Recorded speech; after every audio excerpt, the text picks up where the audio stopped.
Hi, I'm Dustin Abbott, and I am here to give you my review of a lens from a company that I had never heard of previously. This is the Dulens APO 85mm f2. And so yes, it is an apochromatic lens, and as such, it definitely is one of the least expensive apochromatic lenses you can buy.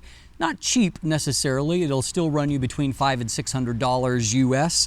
However, it is certainly less expensive than what most apochromatic lenses are. So just a quick recap on what APO or apochromatic means is that unlike most lenses where colors are corrected essentially on two different color frequencies, with an apochromatic design they are corrected on three different frequencies, and so you get far less incidence of color fringing, and colors are all focused together more accurately. And so apochromatic lens design is a more expensive process, which is part of why it is less common. To give you a sense of how desirable it can be, all of the Zeiss Otis lenses are apochromatic designs. And so it's certainly a part of the process that some of the very best lenses in the world follow. So intriguing here to have a nicely made, extremely compact apochromatic lens in either a Canon EF, which I'm reviewing here, or a Nikon F mount.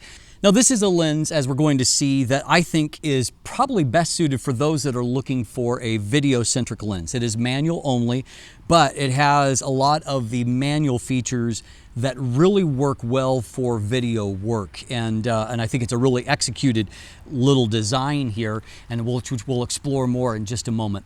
So let's first start off by taking a look at the build and the handling, and why I think this is a lens that really is well designed for video work. Let's jump in and let's take a look. So the first thing I want to highlight is that the included accessory here kind of tells you at least part of what this lens is designed for, and that is the inclusion of this ring to help to prepare the lens for gearing. So that lets you know that there is definitely some video in view here as a part of the design, and so obviously you can remove that and then use the lens independent from it if you want to. The other thing that tells you that this is video-centric is the fact that there is a declicked aperture here, and so you can smoothly run through any of the aperture options. The fact is that, of course, this is a truly manual aperture ring, which means that you can actually physically smoothly open and close the aperture. And I will note that the aperture does retain a pretty nice circular shape even when stopped down. You can see the number of blades that are present there. I count 11 blades as a part of the aperture iris design. There are no electronics on this lens. This is a fully manual lens, and it comes in a couple of different mounts, Canon EF and the Nikon F. There's not exactly, that's not really where the momentum is in terms of design right now, but with manual focus lenses in these mounts, particularly in Canon EF, there's a lot of flexibility for adapting it pretty simply to a variety of platforms. In this case, I'm adapting it to the Canon EOS R or to one of my Sony bodies, where it works just fine there. Other thing that works really nicely for video work is that this is a beautiful, fantastic manual focus ring here and focus action. Incredibly smooth, nicely damped, very even throughout the range. This is Zeiss good right here. It's honestly that nicely engineered, and so certainly a lot of good going on. Other thing that kind of stands out as a highlight here is the fact that this is an incredibly compact lens for a full frame 85mm lens. Now, it's only maximum aperture of f2, I get that. However, this is an 85mm f1.8 lens, for example, for Sony from Viltrox, and pretty huge difference. And so if you really prioritize something small and light, this to me really has an aesthetic of like a vintage 85mm lens, however, with a higher optical performance than what you're likely to find in pretty much any of those. And so, not necessarily a much higher price tag, though it's not an inexpensive lens. Other thing that is certainly a standout here is this is a completely unique look that is not really matched with any other lenses I'm familiar with. And I actually quite like the combination of the titanium gray and then the gold accent ring. It's actually a really attractive, stylish lens here. And so they get a lot of high marks for presentation here. The lens cap is just a little thin pop over the top, much like what I've seen from like some of my vintage Tacumar lenses. In this case, however, it does have a nice kind of foam lining inside, which means that it fits on there really tight. There's no risk that that's ever just going to fall off on you, at least for now. We'll see how, when all that, if that dries in the future. But at the moment, everything is great there. I couldn't find overall dimensions of measurements, so I measured it myself. I come out at about 65 millimeters in terms of the overall length, about 64 millimeters in the diameter. We have a 55 millimeter front filter thread, so nothing complex there. It weighs in at 350 grams. And so, it has some heft to it. You can tell that it's a substantial metal and glass lens, but in an absolute sense, because its dimensions are so diminutive, it actually is fairly lightweight in a overall sense. So while I'm not familiar with Dulens previous to this, I have to give them really positive marks for the quality of build and the handling of the lens. Other than I would always prefer there to be electronics for a lot of reasons. On the EOS R body, it means that, for example, their fantastic focus guide doesn't work with no electronics. Outside of that, however, this handles just fantastic. It's as nice as any lens that I've used in terms of the handling. So as you can see, a lot of the design elements there really are designed around video, and part of that is that you have a truly fantastic focus ring here, and I can't overstate how good it is. And so as you can see here, I've actually added on, it's just an inexpensive thing called the focus shifter, and there's a lot of similar devices out there, but it's a perfect way to do focus pulls. And having such smooth focus action enables you to do video pulls in a way that no autofocus lens can do. As good as what they are, you don't really have any control over the speed and the way that focus travels. And so as a byproduct of that, being able to control those focus pulls, as you can see in some of these video clips here, really enables you to have extremely smooth, and if you develop some skill at it, extremely accurate focus pulls that really are able to even tell a story as a part of the focus pull. Beyond that, we also have a declicked aperture ring that moves with such great smoothness and precision that you are able, for example, in this clip, I am racking all the way from f2 to f16. Now, often camera bodies are not really able to cope perfectly if you're in aperture priority mode with that broad of a exposure change, and so you will see a little bit of stepping action there along the way, but it's certainly a trick that can be used and utilized for filmmaking as a part of that. So as a byproduct of that, some really intriguing techniques there. Let's break down the image quality here and explore that, because there's a lot of good here that I want to explore, and also explore the apochromatic aspect a little bit more. Let's jump in and let's take a look. So we'll start by taking a look at distortion and vignette.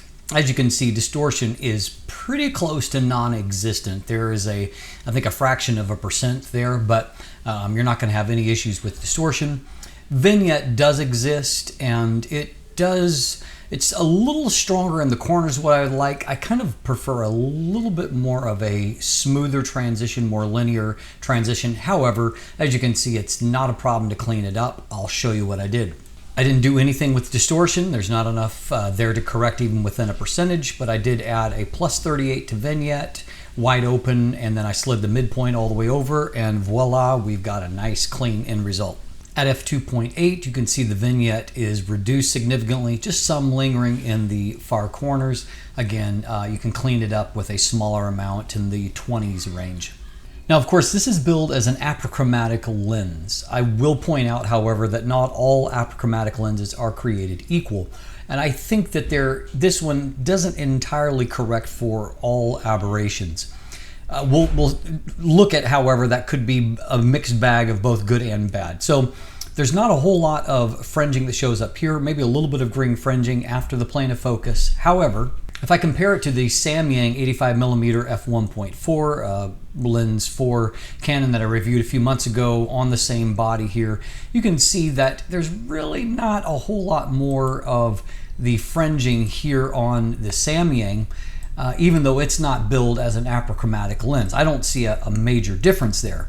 Taking a look at this image with some high contrast daisies here, we can see at various spots a little bit of green fringing there, a little bit of purple fringing there. Again, it's quite well controlled, and in fact the image itself is beautiful. I really like the drawing or rendering of this particular image, so I'm not really complaining. It's more when you put apochromatic on something, it does change my expectations.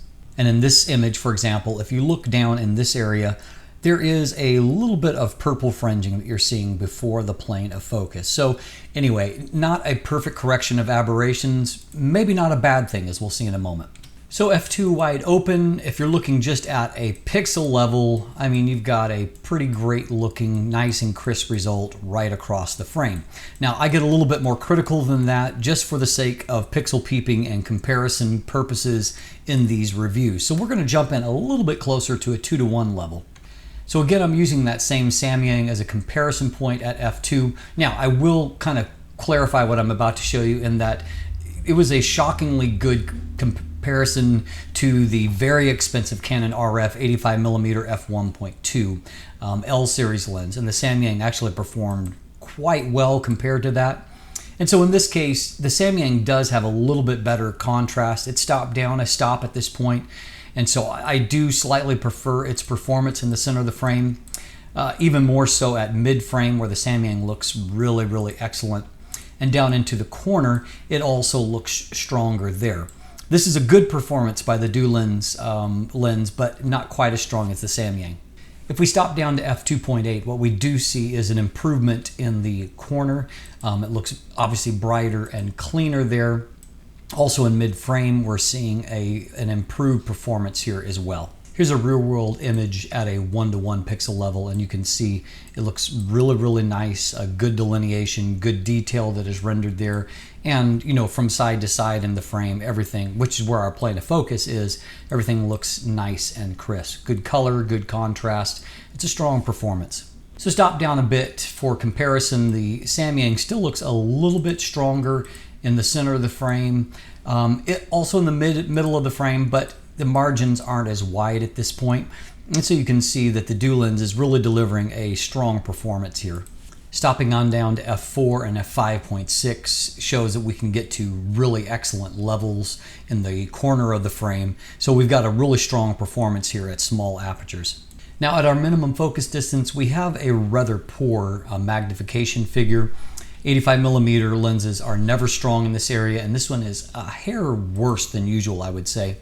But what we do have is a nice amount of detail and contrast at minimum focus, and so while you can't magnify anything particularly highly, you do get a really nice performance at that minimum focus distance. So as noted a moment ago, there is some positive trade-off from not perfectly correcting all the aberrations, namely in that a lot of times apochromatic lenses, they're so high contrast, so well corrected that the bokeh quality suffers. In this case, I actually think the bokeh quality is quite beautiful from this lens, which again makes it a really nice lens for video work. And so you can see the background blur is beautiful. And then as we look back on the foreground blur, which typically is not as good as background, and it's not here either, but it is quite nice and still quite smooth. Here's another example here, you know, and again, high contrast subject. And so we've got really nice control of aberrations in here. So that's a beautiful, wonderful detail there. But then the actual background blur and overall rendering of the image is great. In this scene, which is a really demanding one, we've seen some terrible results in this because there's so much light coming through the water droplets. You get these kind of weird prismatic effects sometimes. What we see here is that the bokeh circles are nice and smooth there. And what we can also see is that the geometry is better than usual in that we don't really go to a really kind of a cat eye shape. At the worst, it's kind of an oval and still quite round. And then when stopping down the aperture, you can get nice circular shapes across the frame. So I think that's actually a really beautiful end result there. And you can see in this area that it just blurs away beautifully. Another goat's beard image here, and just shows, I mean, handles that high contrast area really nicely, but it also does a great job with the color and bokeh. Here's one with a different kind of subject, and so with our dog, and so I managed to keep her still long enough to manually focus, which is a challenge, by the way, but you can see that beautiful clarity on the eye. Just everything here with this, without any touch up at all, is just really nicely handled. Your fall off in your areas of bright to shadow is nicely handled, and then the bokeh fades away really pleasingly. Now for human portraits, it's hard to argue for a lens like this just for doing portrait work over something like the Samyang. I kind of look at this more in its strengths for being for video. However, it does make for a nice portrait lens. Nice skin tones, good detail there. The overall look of the image, again, without any touch up, it looks really nice. Just available light out of camera result is nice. Moving in a little bit closer, you can really blur out a background, nice and creamy. Kind of a head and shoulders, everything looks nice and crisp here. You can see detail on the skin looks good. And then if we back out a little bit to more of a full length, everything here looks great quality on the skin tones area in terms of detail. Again, this is available light, so I actually had to boost exposure a little bit here. But even in this transition area, it doesn't look too bad, and so a strong result for portrait work. Now, what isn't necessarily strong is the flare resistance, and so you can see with the sun in the frame, we've got a generalized veiling, loss of contrast, some ghosting artifacts, not wide open. I don't think that's too bad. You could play with that and make it work. Stop down, contrast improves a little bit, but you can see the ghosting artifact becomes a little bit more pronounced. With the sun right out of the frame, you will get that veiled look, kind of a lower contrast look. However, I would look at this and say, situationally, this is a very desirable type look. It looks like, someone would pay for an Instagram or Lightroom filter to accomplish that same kind of look. And so, as always, you kind of need to become familiar with the lens and use it to its strengths. But again, the overall look of the image is pretty nice. So as you can see, I've seen a better correction of chromatic aberrations than what I see in the Dulens APO 85mm lens. At the same time, however, I will say that the overall image quality, I think, is actually beautiful from the lens. It has a really gorgeous mix of its overall drawing. I like the color, I like the bokeh, I like the degree of sharpness that is there. It really does create some really beautiful images. And so I think that there certainly is value because, of course, that image quality for stills also translates to really stunning image quality for video work as well. And so I do think that there is a market for this. Now, if you're just talking about pure photography, while I love the image quality on, say, this RF body, for pretty much similar money, I would definitely go for the Samyang 85mm f1.4 autofocus lens. I mean, it's a fantastic portrait lens. I really love the lens. However, for video work, I would choose this lens every time because it gives me just more flexibility in how I get video footage with it. And so I think that that is probably the most significant market for this particular lens. The other thing, of course, that is an extremely positive marketability is it is so incredibly compact. And so it's an easy lens to bring along as a filmmaker or as a photographer, just to give you that maybe narrower 85mm angle of view, but in a really compact, lightweight package that's easy to bring along. To me, this really is an upgrade on pretty much any of the vintage 85mm lenses that I've used, and kind of a similar type of handling, but with a stronger performance and with basically all the strengths that I've seen in those lenses before. So I think it's kind of a fascinating lens, but it needs to be for the right audience to purchase it. If you'd like to get more information about it, I will throw a linkage in the description down below to where you can go and you can explore more about it. Beyond that, there is a linkage there to a photo gallery if you would like to look at some of the photos I've taken with the lens. And of course, beyond there, there's a linkage to follow me on social media, to become a patron, sign up for my newsletter, and if you haven't already, please click that subscribe button right here on YouTube. we're not that far from 100,000 subscribers, and I am really excited about getting to that point. So thanks as always for your support, and have a great day.